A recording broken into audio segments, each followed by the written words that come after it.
Hello guys, welcome to another episode of Gender Corner, the space where we hold honest conversation about love, gender equality, and everything in between. I am your host, Emilia. Today's topic is about love, lust, and long term. A lot of people confuse lust for love. Now, I am not going to be doing this alone. I have an amazing guest in the studio with me. She will help us to understand what it means to be when you're lusting after someone, what it means to, actually be in love, and also what it means to be in a long-term relationship. So without further ado, I will allow my guest to help us introduce herself. So please stay tuned as I welcome my guest to the studio. Welcome, ma. Thank you very much. Welcome. Please, introduce yourself to our audience. All right. Good morning, everybody. My name is Blessing Onyuebo. I am an educator and a serial entrepreneur. You wear so many caps. Yeah. All right, ma'am. Welcome. It's actually good to have you in the studio because, as an educator, I want you to educate us on these things, especially young people out there who mistake lust for love. So I want them to be able to understand when they feel each of these things, if it's love or lust, or when they are in a situationship or when they are in a long-term relationship. So, let's get into the question. All right. So, ma, can you explain what lust is? Okay. You know that lust and love are two different words. Yes. A lot of people misunderstand lust for love. Sometimes lust has to deal with more of the sexual attractiveness, yes, or sexual attraction with the opposite gender. Yeah. But a lot of people confuse it. At the end of the day, when the sex is achieved, you discover that maybe that at the end of the day, that's when they'll realize that it's actually what lust and not love. Because love is beyond sex. Yes. But for lust has to do with maybe the just sexual, physical attraction and no deep connection or commitment. Okay. So do you think sex before marriage is helping or harming modern relationships? For me, it's actually harming modern relationships. Okay. A whole lot. Explain why. Okay, because a relationship has to do with, I feel like it's a time of bonding and connecting with your partner. So when premarital sex is now involved, you discover that most of the times you spend together, you go physical, you go sexual, and then you now neglect the actual thing that you're supposed to know about the person. Exactly. You now start focusing on the sexual compatibility more, and then maybe eventually you get married. And then you guys get married and then you discover that marriage is beyond sex. You'll not be having sex for 24 hours. Sex is circumstantial. When I say circumstantial, I actually mean that, sometimes your partner will travel, sometimes your wife is pregnant, sometimes she's sick, she's on her period and something like that. And then when you're already used to having it when you want it, you understand, you now discover that it leads to cheating. No wonder we have cases of, fathers later finding out that this child does not belong after years of marriage. You see that maybe the wife is cheating, maybe because the husband is not around. Different, or a man having secret affairs outside, what they call side chick and all of that. So you can see that the negative effect is actually more. Because we live in a society where they'll tell you that you're not woke when you're not doing the normal thing, like having sex. Every other person does it. And then it's not that, the Bible tells us about keeping our body, keeping the bed undefiled. Yes. When you're speaking against sexual immorality. Yeah. You get it. So at the end of the day, the Bible that said it, God that said it, he has his reason. He was the one that ordained and brought about this whole sex thing and all that. But the world is now redefining it, which is not so. At the end of the day, you see that there are a lot of consequences. Okay. Before I move to the next question, you make mention of because when two people are in a relationship or marriage, when they are always having sex, they tend to cheat when the other partner is not around. Don't you think it has to do more with self-control and self-discipline? Because if you're self-disciplined, there are certain things you won't do, even when your partner is not around. So I think I disagree with you when you say if you have sex often, that means you won't be able to keep yourself when your partner is not around, because sex as a whole, it has to do with self-control. I agree. Yeah. Okay, well, let's move on to the Okay, we next. can actually talk on that. Okay, please. When I said that, because that self-control has to be, let's let me give you an example of when they say train up a child the way he should go when he grows. Discipline is encompassing. Yes. Why didn't you discipline when you were in the relationship? Do you understand? So you're already used to having sex when the urge comes because you have a partner. That's what I'm saying. Like you said, you're right. It's discipline. Do you understand? I'm not saying that everybody that have engaged in premarital sex eventually cheat on their partner when married. No, but most cases. So because do you get what I'm just trying to explain? Yes, that most times you're already used to this thing, and because I always get it when I'm used to it. Discipline to restrain when you were not married, and then how do you expect that discipline to come all of a sudden when you're not married? I get your point now. All right, moving on to the next question. Is it possible to build a solid emotional connection without physical intimacy first? Or has sex become the entry point for many relationships today? Okay, it's very possible. Absolutely possible. Because emotions does not really have to do with the physical, does not really have to do with body contact. Emotion is a thing of the mind. We have built emotional relationship with a whole lot of people without maybe people of the same gender or even the opposite gender. I've had friends that we connect so much. Even more than your partner. Yes. You understand what I'm trying to say? Like you've built this over time. Emotional connection has to do with maybe deep conversations, being vulnerable around this person. You understand? Spending time together. It's not just the sex. I think that's where most people get it wrong. They believe for you to connect with your partner, you have to be intimate sexually with your partner. That's the lie that the devil have just put in the world now, just to make everybody now align with the all right, ma, thank you so much. Okay, so do you think most people are truly ready for the emotional consequences that comes with casual sex? I doubt. A lot of people are not ready. People are not ready. You understand? Okay, they are not ready because I say that because sex is deeper than what we think. Studies and even from the Bible. Do you understand? The Bible speaking, I think in is it 1 Corinthians chapter 6? But then the Bible speaking, talking about he that is joined with a whore becomes one. You understand? Imagine you are sleeping with somebody that you're not married to. You're now becoming one with that person. Yes. Do you understand? I know what they'll say. They'll say, I've had guys. And sex is spiritual. Sex is deeply spiritual. It's more than, it's spiritual. I think it's even more spiritual than physical. Because you are living a part. There's an article I was reading that said that sex is the only act when the totality of a man is placed in a woman. Totality, spiritual, his background, cultural belief, everything is placed in the woman. The demons that is following. Exactly. It's placed in the woman. And then, do you understand? And then people think it's just casual. For me, it's not casual. It's not casual at all. There's a whole lot to it.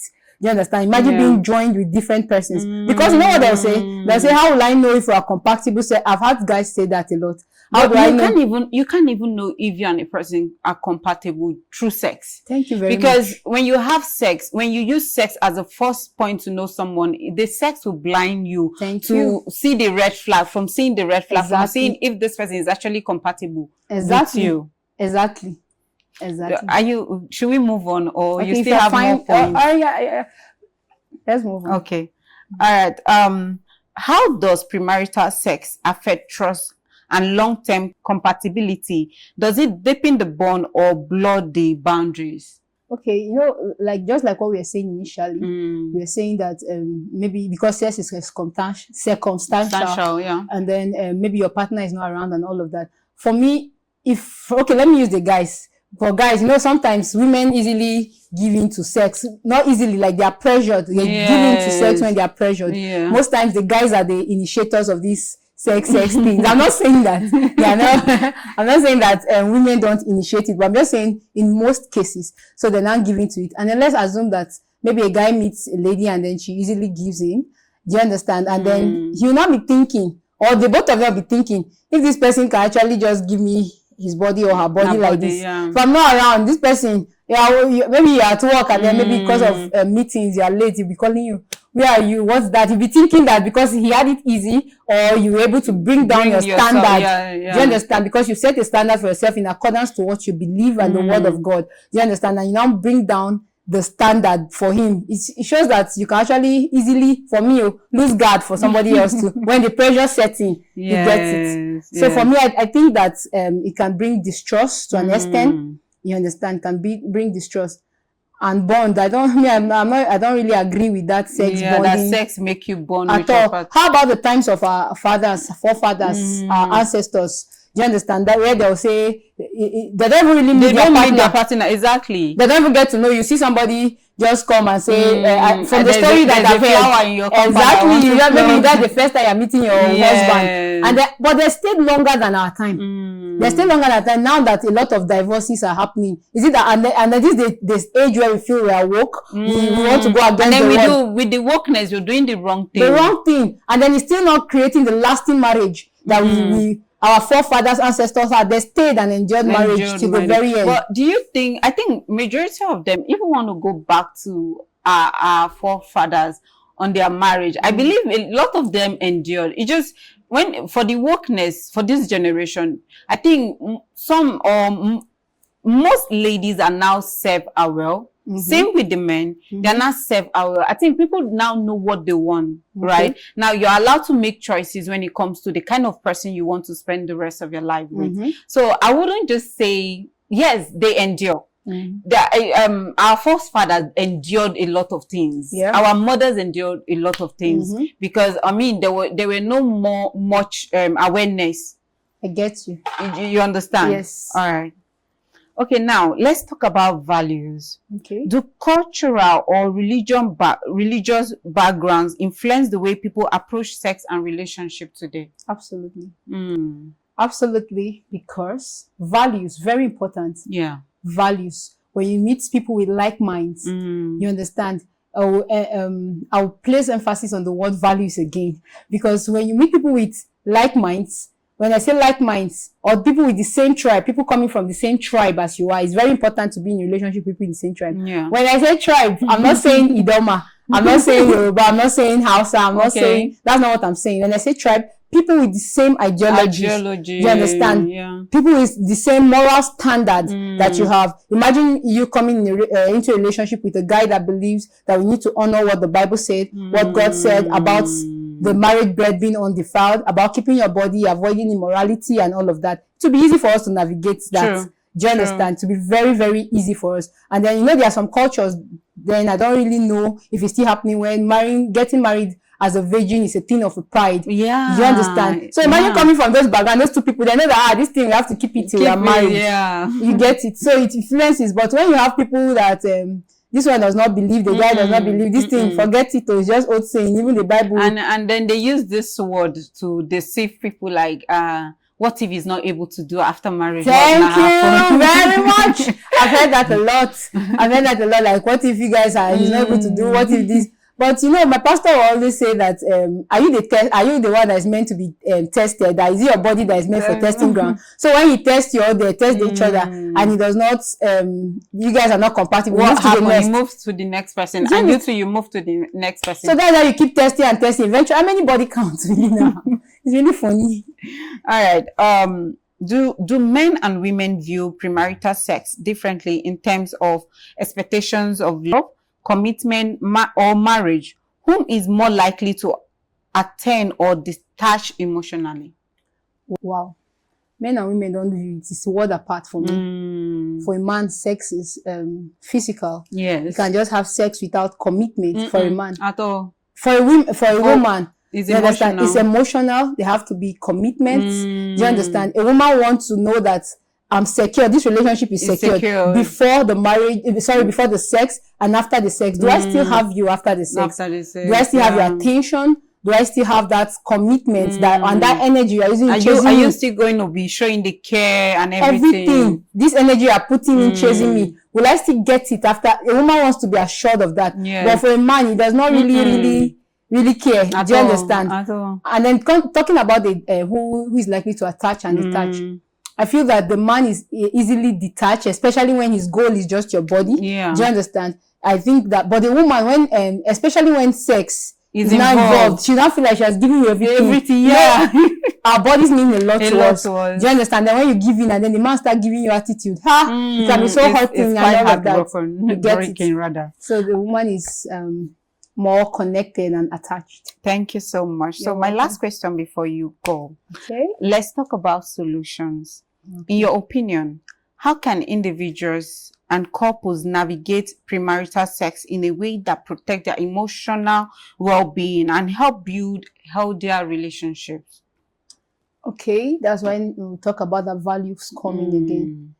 You meeting people or dating people or being in a relationship with people with like minds, which is very, very important at this. Do you understand? Yeah. Abstinence is easier when the both of you have the same belief. Do you understand? Yes. When you have the same belief. And then timing in a relationship is very important. Not being in a situationship or unnecessary talking stage where you don't even know where it's going to. You just wasting your time.